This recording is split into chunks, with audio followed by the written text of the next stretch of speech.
te mando: vai agora ao rebanho e traze-me de lá 2 bons cabritos, e eu farei deles um guisado saboroso para teu pai, como ele gosta.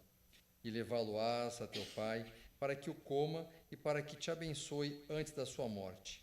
Então disse Jacó a Rebeca, sua mãe: eis que Esaú, meu irmão, é varão cabeludo, e eu varão liso. Porventura me apalpará o meu pai, e serei a seus olhos enganador.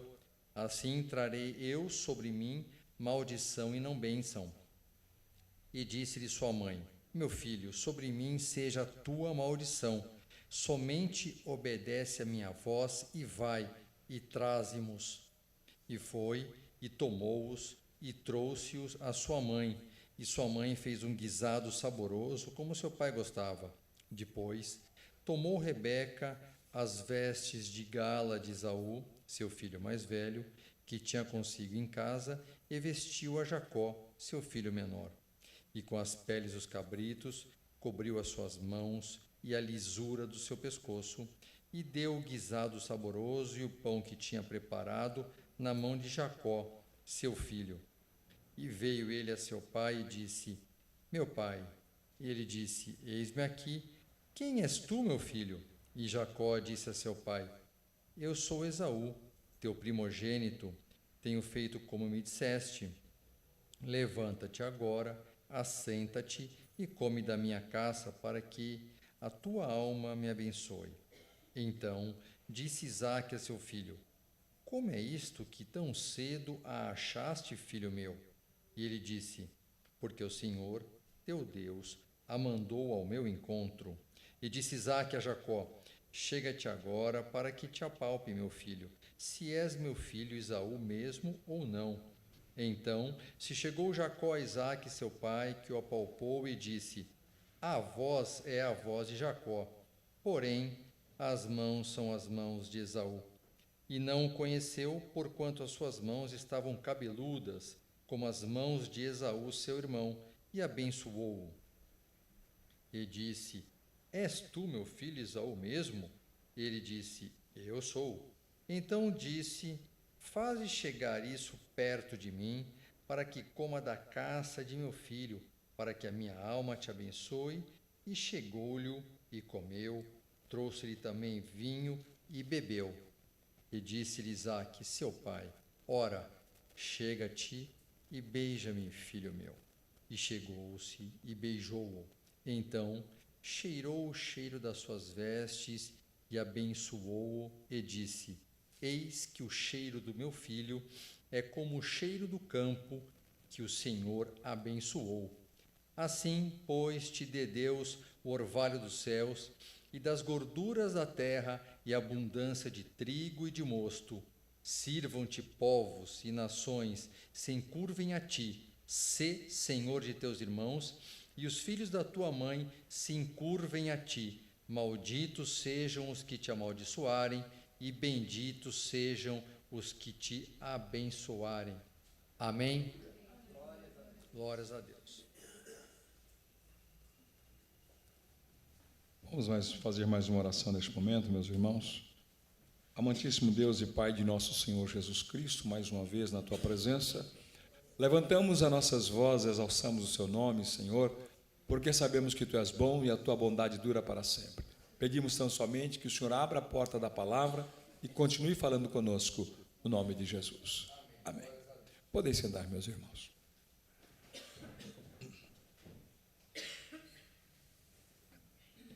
Na semana passada, nós falamos a respeito do processo de engano,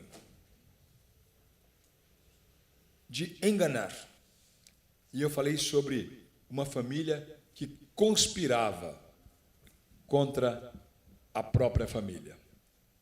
Às vezes nós não percebemos, irmãos, que quando nós fazemos mal contra alguém, seja da nossa família ou seja de uma outra família, seja uma outra pessoa, nós não fazemos o mal contra aquela pessoa, nós fazemos o mal contra nós mesmos. Isso é uma lei da física. A física é o seguinte: quando você diz assim, contra a força não há resistência, ou contra a resistência não há força.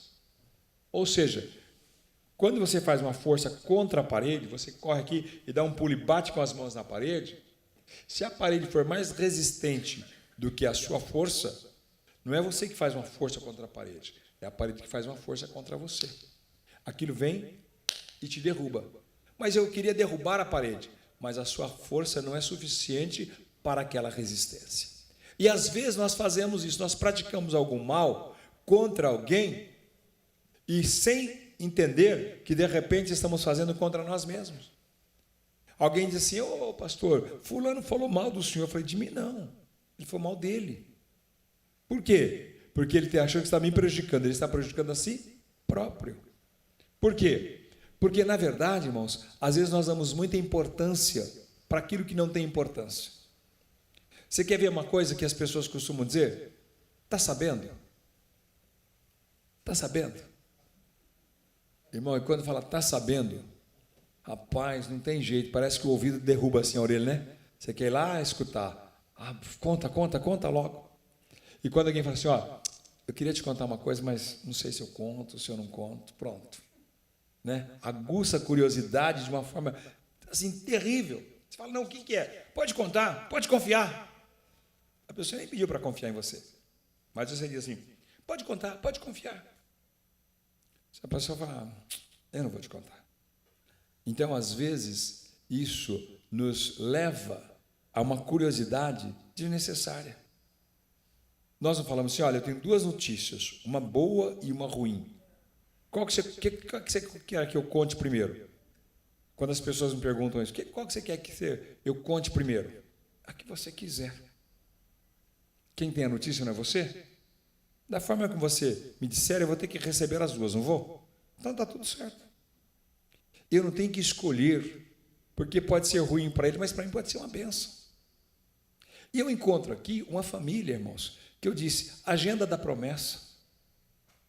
A família que tinha o endereço da bênção. Tudo era bom nessa família. Olha, nós estamos falando aqui do pai da fé, do homem chamado, o único homem na Bíblia, chamado amigo de Deus para sempre. Nós vamos ler lá no capítulo de 22 Crônicas, que é assim, ó, a primeira Crônicas, que o Senhor diz assim, olha, Abraão, Josafá diz assim, ó Senhor, tu que juraste a Abraão, teu amigo para sempre. Ou seja, imagine esse tipo de relacionamento que Deus tinha com Abraão, que Abraão tinha com Deus. Mesmo assim, irmãos, era uma família com muitos problemas. E os problemas dessa família não são diferentes dos nossos.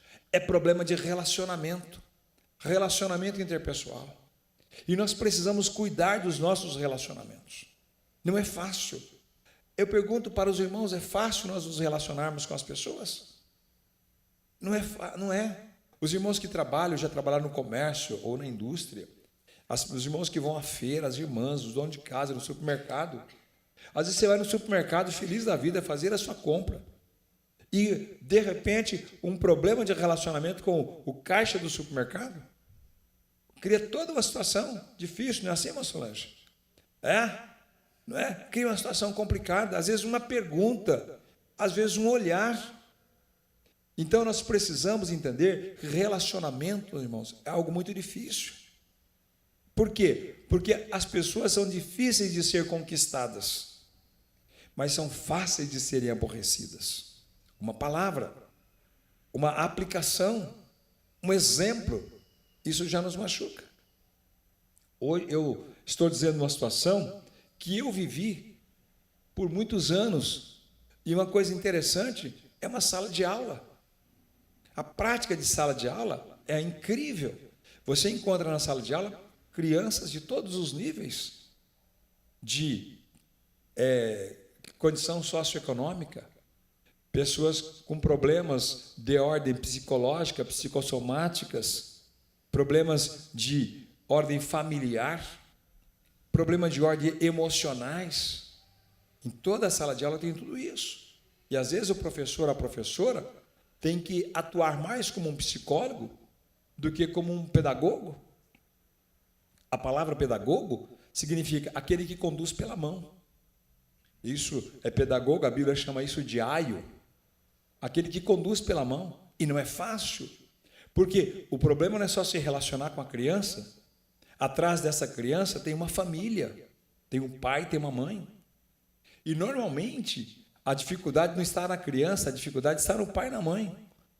Alguns psicólogos encaminham as crianças para fazer terapia. E eu digo sempre, eu discordo disso. Como perito, eu discordo disso. Quem tem que fazer terapia é pai e mãe. E não a criança. Mas cada um dentro da sua área de atuação, e eu posso dizer isso com tranquilidade. Então, veja só, e o mundo nos assusta, o meio nos assusta. Mas isso é uma realidade de hoje? Não, sempre existiu. Só que não tinha nomes. Por exemplo, por que quando nós soltamos um objeto, né, no ar, esse objeto cai? Ele não fica parado no ar. Por quê? Por quê? Alguém pode me responder? Os nossos engenheiros aí, ó. Por causa que existe a lei da gravidade. Desde quando existe a lei de gravidade? Desde que o mundo é mundo. Olha que resposta bonita. É isso mesmo, desde que o mundo é mundo. Mas nós só ficamos sabendo que isso chamava lei gravitacional um dia quando um físico chamado Isaac Newton, né, observou que uma maçã caiu, esborrachou no chão. Por que essa maçã não parou no ar? Porque a Terra tem um magnetismo e que todos os objetos são atraídos para o centro da Terra. E ele chamou isso de gravidade. Até que existe entre a Terra e a Lua um espaço no meio chamado vácuo, onde os elementos ficam soltos no ar. Mas, de uma certa distância da Lua, a Lua também atrai para si os objetos. E a pergunta é essa, Maldonado. Então, por que a Lua não cai na Terra? Mas isso é para uma aula com a professora Laís. Então, considerando tudo isso, né, considerando todo esse contexto, nós vamos entender que tudo que existe no mundo, todas as coisas foram criadas por Deus e em cada um dos seus pontos. E o relacionamento é algo imprescindível. E nós olhamos, e o relacionamento começa onde? Dentro de casa, dentro da família. Por quê? Porque nós precisamos aprender isso, aprender a nos relacionarmos.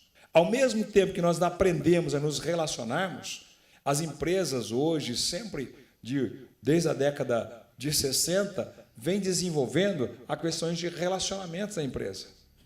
E esses nomes foram mudados, né? À medida que a indústria foi mudando o seu comportamento em termos de produção, ela também foi mudando a forma de tratar aquelas pessoas. Você tinha, antigamente, lá nos idos de 50, começaram os empregados. Antes tinham os escravos, depois vieram os empregados. Aí passou mais um tempo, e aí já não eram mais os empregados, eram os colaboradores. E passou mais um tempo, aí não é mais colaboradores, são os parceiros. Então, quer dizer, à medida que o tempo vai evoluindo, as coisas vão mudando. Você tinha na década de 50 uma produção, as pessoas produziam para vender. Era chamado de uma produção empurrada. Primeiro você produz, depois você vende. Mas quando chegou na década de 80, com o surgimento das novas tecnologias e avanços na produção e na produtividade, aí começaram a diferenciar o que é produção e o que é produtividade, criou-se, então, um outro elemento chamado de produção puxada. Primeiro eu faço o pedido, para depois eu produzir. E eu quero agora, só que eu quero produzir isso e eu quero ter um tempo para isso. Então, eu não preciso fazer uma empresa com barracões grandes, porque eu entendi que o produto, ele parado na prateleira, e se ele estiver no estoque, ele não acrescenta valor ao produto.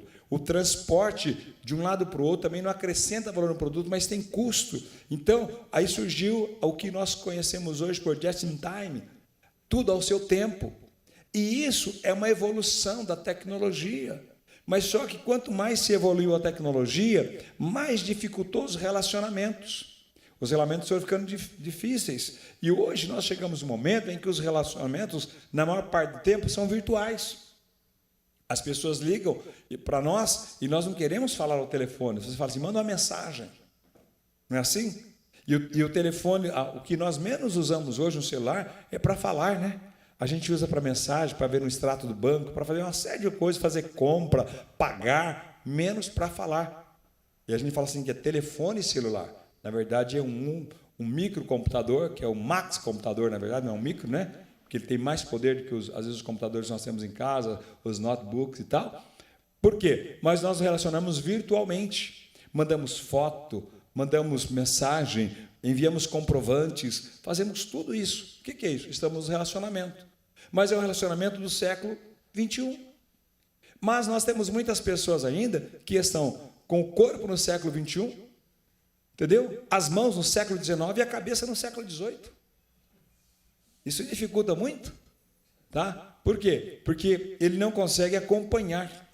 Alguns de vocês, como eu, acho que tem essa mesma dificuldade, que nós vamos pensando muito rápido e a mão não acompanha a mente. E a gente, daqui a pouco, quando a gente vai ler o que nós escrevemos, nossa, está faltando tantas letras aqui, está faltando tanto, a minha frase está sem sentido. Espera aí, está faltando um verbo de ligação aqui, olha, faltou uma preposição, etc. e tal. Porque eu já pensei, mas a mão não acompanhou. Tudo isso é maneira de nós nos relacionarmos. E aqui fala de uma família que tem problemas de relacionamentos. E o problema de relacionamento, ele causa atritos, complicações. E esses atritos, essas complicações, influenciam no nosso dia a dia. Por quê? Porque nós vamos ver aqui, as mentiras aqui aplicadas, as conspirações que aconteceram aqui, as revoltas familiares, a separação, a desintegração de uma família. Que família era essa? A família da promessa. A família que tinha o endereço da bênção.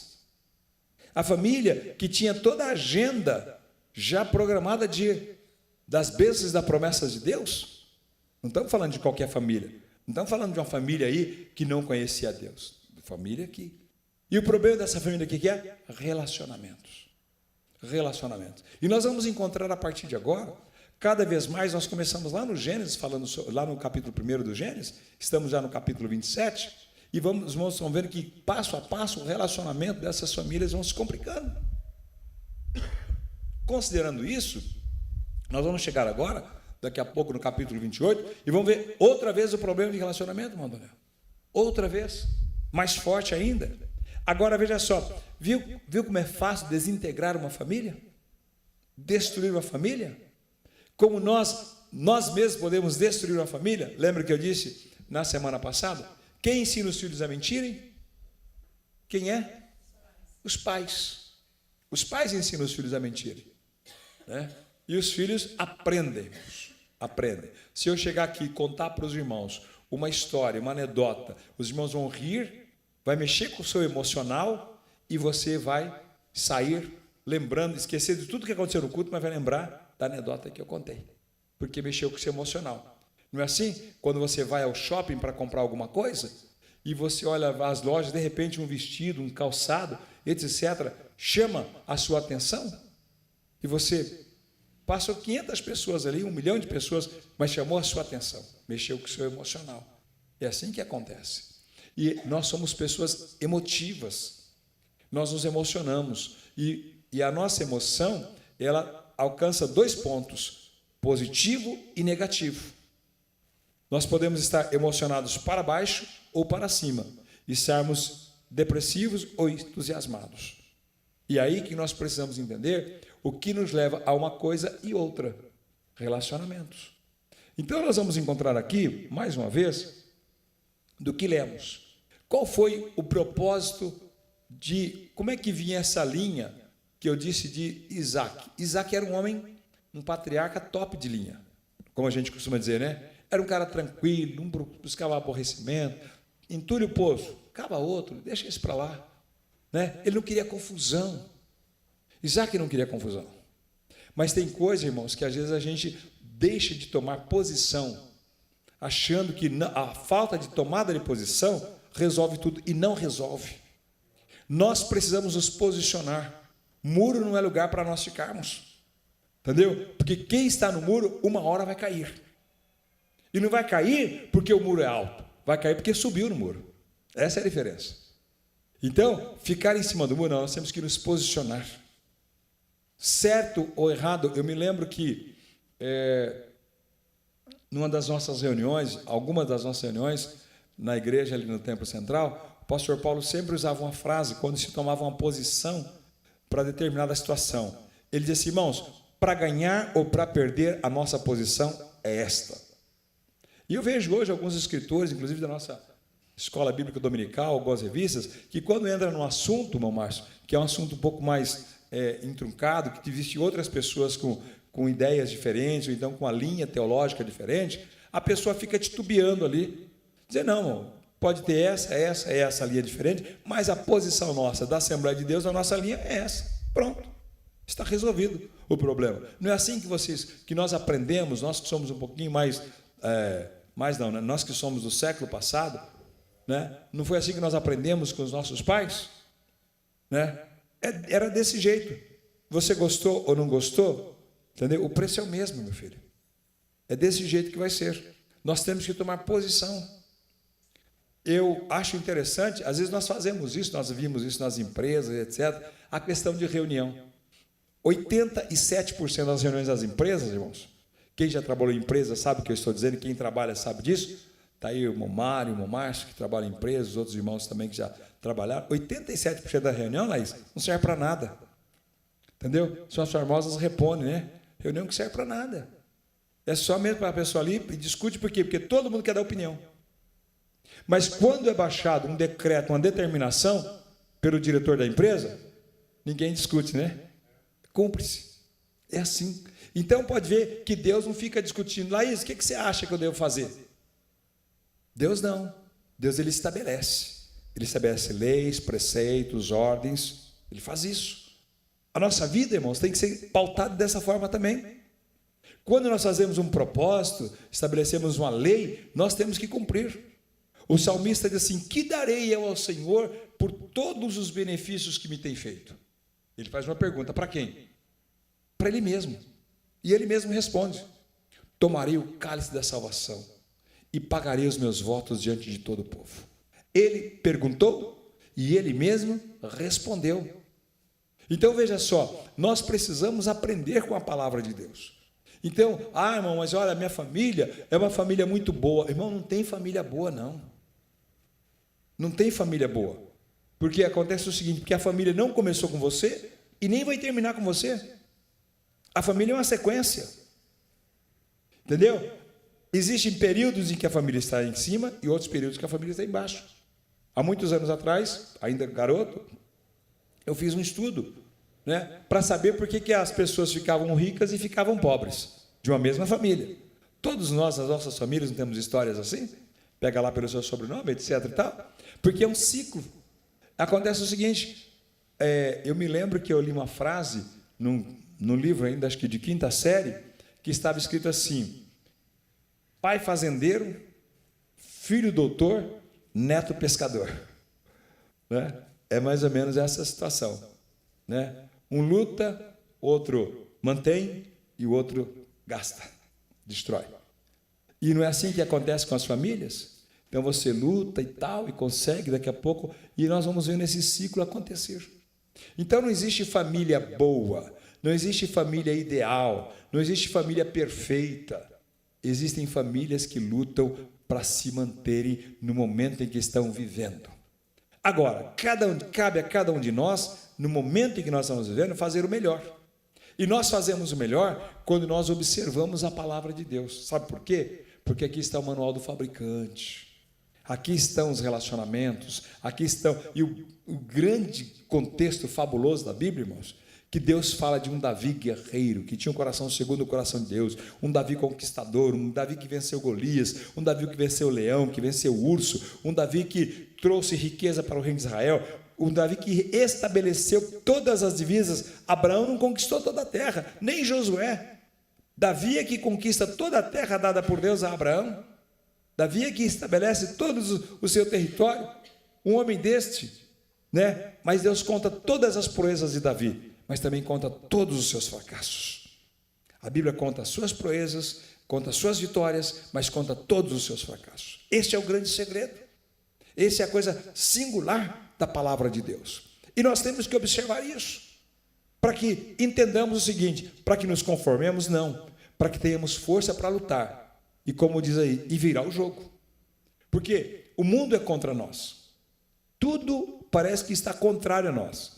Eu, quando leio aquele texto que Jesus chegou no barco e os discípulos estavam remando, e diz que o vento era contrário, sabe como é que eu entendo isso, irmão Severino? É que eles viravam o barco para a esquerda, o vento era contrário. Virava para a direita, o vento era contrário. Tocavam para o norte, o vento era contrário. Ia para o sul, o vento era contrário. Eles estavam fazendo o quê? Virando em círculo. Você já se encontrou nessa situação? Nessa posição? Que você começa a virar em círculo? Parece que está tudo truncado, parece que não vai. Você vira para um lado, você vira para o outro. Mas saiba de uma coisa: Jesus está logo ali. Jesus está logo ali para estender as mãos e te ajudar, para acalmar a tempestade. Por isso que Jesus, só um minutinho, por isso que Jesus, né, no tempo dele, ele mostra, irmãos, que as tempestades vêm. Tempestades, umas ele estava no barco, e outras ele estava fora do barco. Mas mesmo dentro ou fora do barco, ele é poderoso para acalmar qualquer tipo de tempestade.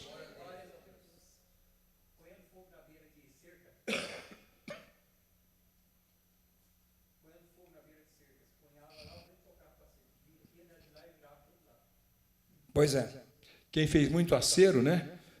Entendeu? Fazia aquela clareira tal, para poder tacar fogo. Quem morou muito na roça, etc. e tal, e a preocupação era com o vento, porque se uma faísca pulasse para depois da cerca, já era o sítio do vizinho.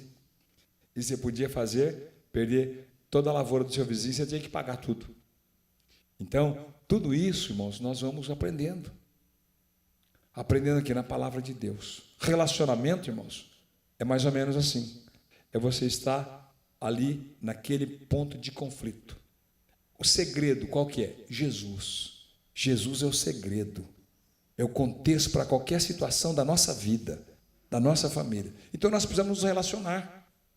E é difícil. Por quê? Porque nós encontramos pessoas com aquilo que chamamos de temperamentos diferentes. Né? Que Henry, ele classifica como o nível de comportamento, ele coloca os nomes: sanguíneo, fleumático, melancólico. Ele vai colocando nomes, entendeu? Para descrever o tipo de comportamento que você tem. Quando o cara fala muito alto e qualquer coisa, ele fala: eu tenho estupim curto, sabe? Bom, eu tenho estupim curto, eu tenho sangue na veia. Nada, você não tem domínio próprio. Você precisa do fruto do Espírito que está faltando em você. Não é estupim curto que você tem, você está faltando Deus na sua vida. Entendeu? Tem eu que tudo ele chora. Ah, porque eu sou melancólico. Não, você não é melancólico, não. Você precisa ter fé. É diferente. Porque a Bíblia nos leva a ponto de equilíbrio. Tem pessoas, irmão, que tudo ele faz conflito. A vida dele é uma guerra contínua. Falta paz. A segurança que só Jesus pode dar. Eu dou a paz. Então nós precisamos aprender com a palavra de Deus. Então nós precisamos ter o fruto do Espírito com as suas 9 características. Para quê? Para que o nosso relacionamento seja bom. Né? Ah, irmão, eu sou temperamental. Não, você não é temperamental, não, irmão. Você precisa de conhecer a palavra de Deus. Você precisa de mansidão, temperança. É isso que você precisa. Ah, porque comigo escreveu, não leu, é analfabeto. Eu sei. Né? Quando escreve, não lê, é analfabeto mesmo. Porém, o que nós precisamos observar? Nós precisamos observar que a palavra de Deus tem que habitar em nós. Em vós habite a palavra de Deus. Porque na hora que você for responder, você fala: não. Eu li um livro há muitos anos, eu era garoto ainda, e eu recomendo aos irmãos, que o livro, não sei se alguém aqui já leu esse livro, Em Meus Passos, o que faria Jesus? Jesus andaria onde você anda, tocaria onde você toca, olharia para onde você olha, falaria o que você fala, viria o que você vê. Em meus passos, o que faria Jesus? Então, nós precisamos observar isso. Gálatas 5:17 diz assim: assim, se alguém está em Cristo, nova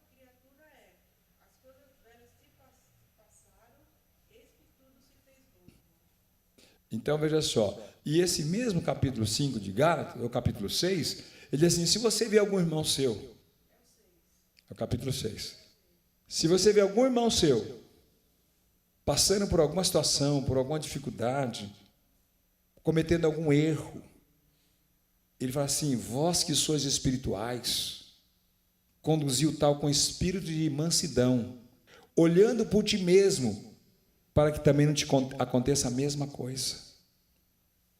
Porque às vezes está vendo, sabia que lá nunca vai dar certo, lá nunca vai dar fruto. Não seja juiz dos outros. Entendeu? Quando nós chegamos na ceia, nós lemos toda a ceia. Examine-se, pois, o homem a si mesmo. E não coma desse pão, e nem beba desse vinho, é isso que diz? Examine-se e coma. Interessante, né? Parece que nós aprendemos de forma diferente, irmão Donel. Não, você não pode comer. Você está em pecado. Mas a Bíblia diz para mim examinar e comer. Sabe por quê? Porque lá adiante diz assim, porque se nós nos julgássemos a nós mesmos, não seríamos julgados. Mas quando somos julgados, somos repreendidos pelo Senhor, para não sermos condenados com o mundo. Quem lhe repreende é o Senhor. É a palavra do Senhor. Então nós precisamos, irmãos, entender isso, porque é fácil ser juiz dos outros. É muito simples. Eu faço isso, irmão, todo dia eu tomo decisões e eu julgo as pessoas. Eu julgo as pessoas. Eu julgo pelo que elas falam, eu julgo pelo que elas fazem, eu julgo pelo jeito que elas andam, eu julgo. Eu não deveria fazer isso, irmão Márcio. Mas eu faço. Aí Paulo diz assim para mim, olha, você é igual eu, um miserável. Que miserável homem que eu sou. Quem me libertará ou quem me livrará do corpo desta morte? O mal que eu quero, o bem que eu quero fazer, eu não faço. Mas o mal que eu não quero está sempre diante de mim. É Coríntios? Sim. Está tudo certo.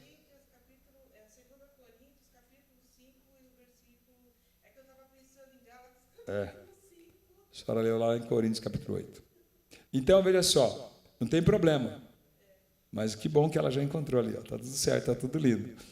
Mas, considerando tudo isso, né, nós temos que observar que os relacionamentos fazem parte do nosso dia a dia. Aí eu vou encontrar, aqui no texto, esta família que se relaciona assim, dando os ombros. Não tem pessoas que fazem isso? Para mim, né, eu não estou nem aí. Eu quero que vocês abracem aquele jogador da França que foi campeão mundial uma época. Né? Então, veja só, nós temos que tomar cuidado com isso. E eu vou olhar aqui, irmãos, nós estamos olhando para esta família. Esta família que tinha tudo para dar certo. Não é assim que nós falamos? E tem algumas pessoas, irmão, que são muito engraçadas, eu escuto isso desde a minha infância, que falam assim, nossa, irmão, eu tenho um parente, um tio, um avô, não sei quem, é tão bom, irmão. Olha, só falta ser crente. Falta tudo. Esse só falta ser crente, falta tudo. Porque bom, bacana, do jeito que ele é, se não aceitar Jesus, vai para o inferno. E aí? Adiantou ele ser bom? E sabe o que a gente faz? A gente não omite. E tem outros que falam assim, tu conhece fulano que é melhor do que os crentes. Olha o juízo. Olha de novo o juízo. Quem é você para julgar alguém? A Bíblia diz assim, sabe o que acontece? Nós temos que observar que quem intentará acusação contra os escolhidos, se é Deus que o justifica. Não é você que se justifica, é Deus que te justifica. Quando Satanás apresenta a sua situação diante de Deus, porque a Bíblia diz que todo dia ele está lá, Todo-Poderoso, ele se apresenta diante de Deus, dia e noite. Sabe fazendo o que, Laís? Acusando você. Acusando você, Teca. Valdemar, a Mailda, vai nos acusar. A função dele é acusador. Por isso que tem gente, irmãos, que quando fica falando mal do irmão, está trabalhando no time do diabo. Então, fazem gols homéricos para o diabo. Estão trabalhando para o diabo e não sabem. Entendeu? Por quê? Porque não lê a Bíblia. Não vem no culto terça-feira. Então nós precisamos aprender a palavra de Deus e com a palavra de Deus. E aqui nós vamos, voltando para o nosso texto, nós encontramos essa situação desastrosa na vida de Isaac, Rebeca, Esaú e Jacó. Jacó falou: mãe, isso vai dar errado, mãe. Isso vai dar uma gelada terrível. Em vez de bênção, isso vai virar maldição. Ela falou que toda maldição caia sobre mim. Cala a boca, faz o que eu estou mandando. Foi isso que ela disse. Cala a boca, faz o que eu estou mandando. E aí, a maldição foi para ela. Ou não foi? Ela não vê mais o filho. O outro vai e se separa também. Olha como é que faz. Foi facinho destruir o lar. Agora eu fico imaginando o seguinte: todos os dias, Isaac estava doente, não estava? E a doença dele qual que era? Cegueira. Ele não enxergava. Significa que ele não tinha condições de levantar e buscar o alimento, ir na cozinha. Ele precisava que alguém o servisse. E quem ia servi-lo? Rebeca. Aí ela chegava todo dia lá. Imagina, vamos tentar imaginar essa cena?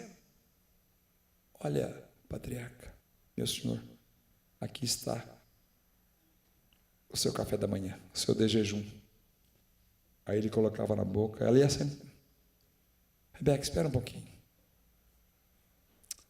Eu estou aqui, eu não estou ouvindo mais as crianças, os meninos. Eu não estou ouvindo os meus netos. Puxa vida, filha, você acabou com a nossa família, hein? Você destruiu o nosso lar. Não sei o que vai ser de nós agora. Você já pensou de manhã, na hora do almoço, no jantar, na hora de dormir? Ela não aguentou, irmãos. Isaac, que achou que ia morrer, ela morre primeiro que ele. Entendeu? Uma atitude errada, o que pode acontecer? Destruir totalmente. Quem de nós aqui não temos exemplos, dentro das nossas próprias casas, de uma atitude errada, desencadear um problema terrível, que atravessa gerações, de parentes, irmãos que não se falam, pais e filhos que não se falam. Eu digo sempre que os únicos inimigos que dormem na mesma cama é marido e mulher. Não é assim? Eles brigam, não se falam e dormem na mesma cama. E acontece o seguinte: esse contexto todo está aqui. Nós precisamos. E sabe quem que usa isso aí? O diabo. O diabo. E às vezes nós ficamos observando. Você sabe que quando a Bíblia fala assim: vós, marido, tratai as vossas mulheres, observando nela um vaso mais fraco. Esse vaso fraco não fala da questão física, não. Fala da questão de detalhes, da percepção diferenciada que a mulher tem. E ele não fala isso porque a mulher é mais detalhista. Não. Você viu a continuação do versículo? Já leram a continuação do versículo? Para que as vossas orações não sejam impedidas. O relacionamento ruim, irmãos, impede a oração. Você ora, ela está sendo impedida. Não adianta você orar. Lembra que eu sempre digo aqui? Primeiro nós temos que ter o relacionamento horizontal. Buscai a paz com todos. Depois, vertical. E a santificação, sem a qual ninguém verá o Senhor. Então eu preciso entender isso. Por isso que as pessoas, e eu digo sempre, e aconselho, fui líder de jovens um período na minha vida, por uns 10 anos, e eu dizia sempre para os jovens: irmãos, a escolha é nossa, do casamento. Ah, pastor, mas aquele rapaz lá é um pão, não tem problema. Eu já vi muita gente casando com pão e morrendo de fome. Ah, pastor, mas ele é um gato, né? A mãe é todo dia arranhada. Adiantou? Adiantou casar com o pão ou com o gato? Tem que tomar cuidado, tem que observar a palavra de Deus. Nós temos que observar a palavra de Deus. Por quê? Porque senão nós vamos, irmãos, e a Bíblia diz que um abismo chama outro abismo. Mas e depois? E agora? Agora você já casou, então suporta. Entendeu? Eu não estou aguentando mais, azar seu. A escolha foi sua, Deus não tem nada com isso. Deus não tem nada com isso. Eu não estou... O problema é seu. Você que escolheu, você que quis. Ninguém te colocou, né? No passado até tinha essa história, né? Se não casar, vai... E nós temos que observar isso. Eu digo para as pessoas, todas as pessoas que namoraram mais de 4 anos de namoro, sabe o que aconteceu? O casamento deu errado. São raros os casamentos que dão certo. Por isso que eu digo que são raros. Mas é mais ou menos assim. Você fica sabendo que, estatisticamente, apenas 27% dos casamentos desencontrados dão certo. 27%. Significa que 73% dão errado. Ok? Então você vai pegar uma ponte do Rio de Janeiro para São Paulo. E está anunciado lá, 73% dos aviões caem. Você vai embarcar?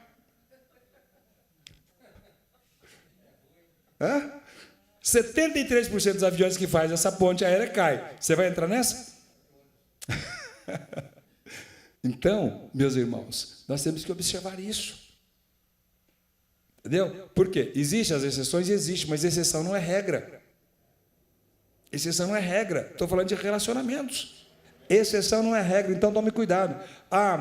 Mas meu filho, é escolha dele, ele que quis casar, é problema dele, ele que vai viver. Nada. É problema seu, sabe por quê? Porque quando é errado, sabe para onde vai bater? Na porta de quem? Não é isso? Então você tem que tomar cuidado. E tem que opinar sim. Fala assim, está fazendo, mas está errado. Olha aqui, o que aconteceu no caso de Esaú? Vamos voltar um pouquinho. Capítulo 26, versículo 34. O que diz aí? Por gentileza. 33, então você tem que dar opinião sim, você tem que falar. É sua... Olha lá.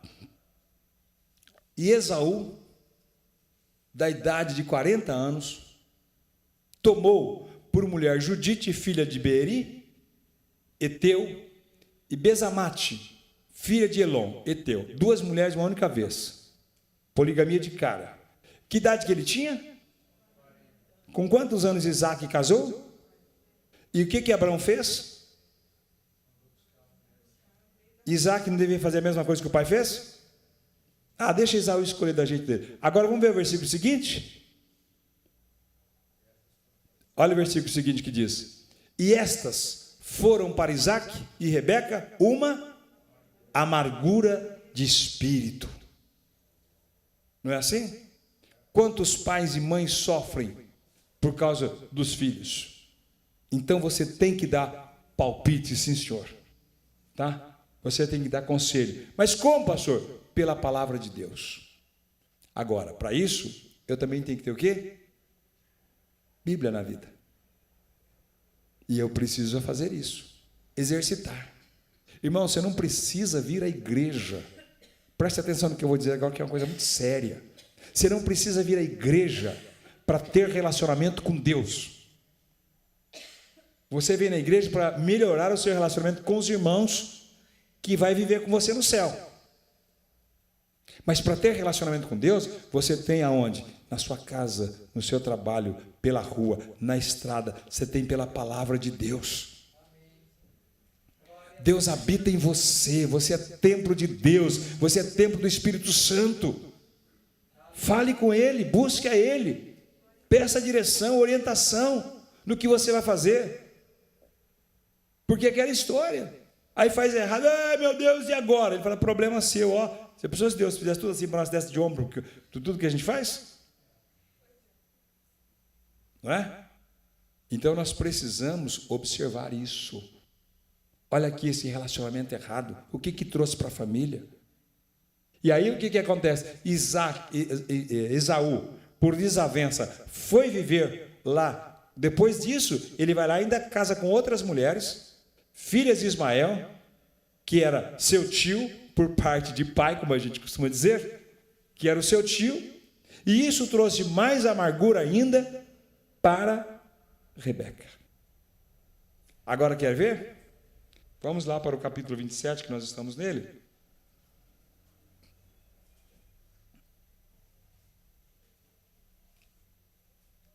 Diz assim, ó.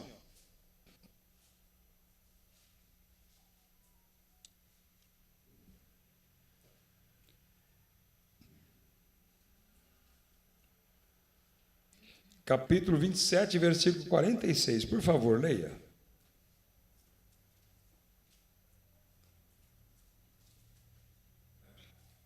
Olha o que a Rebequinha fez aí.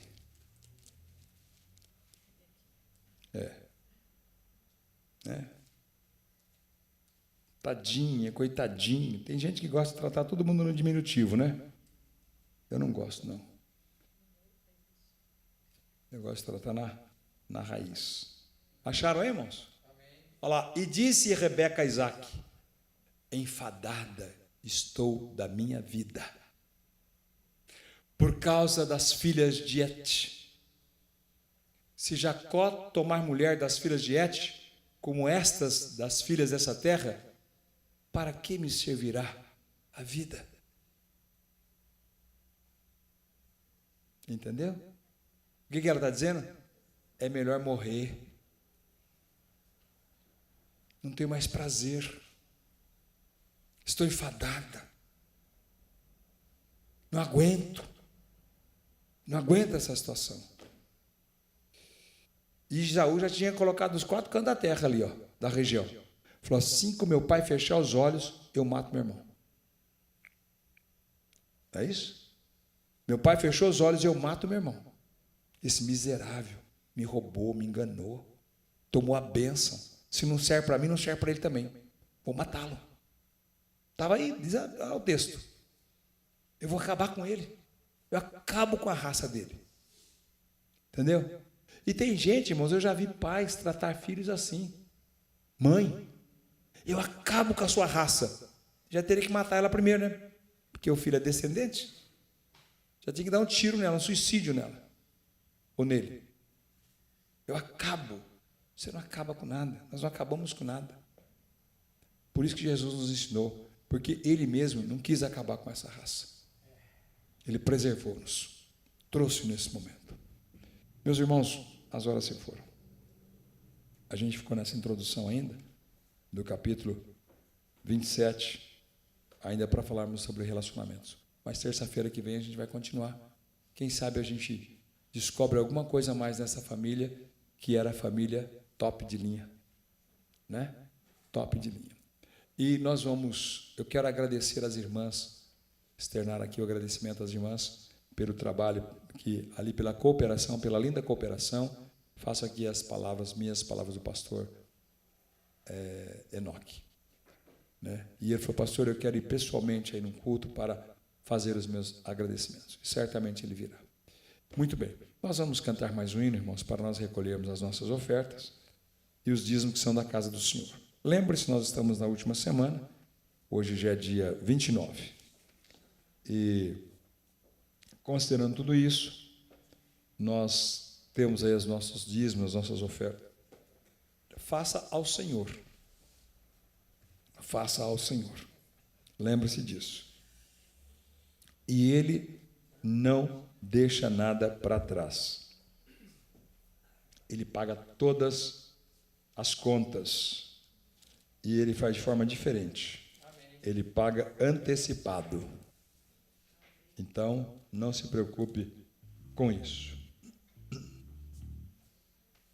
Nós vamos cantar o hino de número 304. Vamos ficar em pé, irmão, só para achar que está terminando? Né? Desprezando toda a dor, eu vou a cantar, e o Calvário ao pecador sempre apontar. Flecha flechas transpassaram-me, padeci grande dor. Mas Jesus, minha luz, fez-me vencedor. A face adorada de Jesus verei, com a grei amada no céu estarei, na mansão dourada hinos vou cantar. A Jesus, minha luz, que me quis salvar. Pode a noite escurecer no servir Jesus, mas clamando com poder brilhará a luz. Pode os laços de Satã todos me cercar, mas Jesus pela cruz faz-me triunfar. A face adorada de Jesus verei, com a grei amada no céu estarei, nas mansões douradas hinos vou cantar. A Jesus, minha luz, que me quis salvar. Quando estou a contemplar a montanha além, onde a luta governar, está Jesus também, que estende a sua mão sobre nós dali. Sei assim que por mim Cristo vela assim, a face adorada de Jesus verei, com a grei amada no céu estarei, nas mansões douradas hinos vou cantar. A Jesus, minha luz, que me quis salvar. Se entre as ondas estou sem luz, quase a perecer, meu piloto é Jesus, pode me valer. O meu barco guia bem pelo bravo mar. Sim, Jesus me conduz, posso sossegar. A face adorada de Jesus verei, com a grei amada no céu estarei, nas mansões douradas hinos vou cantar. A Jesus, minha luz, que me quis salvar. Irmãos, por gentileza, sente um minuto mais. Eu preciso dar algumas informações aos irmãos. Eu quero dizer aos irmãos, repetir que sábado nós teremos, então, aqui a cooperação da Orquestra Jovem, e nós também teremos um prelúdio com o coral, que vai ser ali na escada da igreja. Então, das 18 horas até as 18 horas e 50 minutos, eles estarão ali cantando. A porta da frente estará onde estava fazendo a construção da escola. Alguns quarteirões abaixo estava também sendo construído, tinha uma placa lá que se construiu um desafio jovem, um centro de reabilitação para as pessoas dependentes químicos em álcool e em drogas. E eu criei um slogan naquela ocasião: é mais fácil e mais barato educar a criança do que recuperar o adulto. Então vamos ajudar os nossos crianças, vamos orar por essas irmãs que se dedicam, entendeu? Vamos fazer esse esforço nosso. Se você está lá, vai tomar água, chega uma criança, mostra para ela a sua gentileza, entendeu? Não é assim, sai daqui, criança. Não. Aí um dia ele sai e você quer querer, cadê as crianças? Você mandou embora. Entendeu? Então vamos aprender, vamos orar neste momento. Por esse tempo que o Senhor nos tem dado na sua casa. Amém? Soberano Deus e Pai de nosso Senhor Jesus Cristo, nós estamos na Tua casa e na Tua presença. Viemos aqui, Senhor, para aprender a Tua palavra. Obrigado, Senhor, pelo que nos ensinastes nesta noite. Que esta palavra possa encontrar guarida no meu coração, Senhor, para que eu possa andar segundo ela, prosperar, ó Deus, através dela e crescer, ó Deus, no conhecimento da Tua palavra. Que a minha conduta seja de acordo com a Tua palavra, que o meu falar, que o meu agir seja de acordo com aquilo que o Senhor tem ministrado no meu coração, Senhor. Ó Senhor, eu creio que o Teu Espírito Santo também ministrou em cada coração aqui nesta noite. Pedimos que o Senhor continue abençoando a nós, os nossos internautas. Senhor, o trabalho desses dias, a nossa vigília na sexta-feira, a nossa ceia, Senhor, ou a ceia do Senhor aqui no sábado. Ó Deus, a escola dominical no domingo, o culto, Senhor. Ó Pai amado, pedimos que a Tua bênção repouse sobre cada um dos Teus filhos. Eu peço a Tua bênção, Senhor, em favor da Karine, ó Deus, da Ana Lívia que está a caminho, do Guilherme, Senhor. Obrigado, Pai Santo, pelo cuidado que tem tido com a minha família, Senhor, e com os meus. Ó Senhor, não por mérito meu, mas pelos méritos de Cristo no Calvário.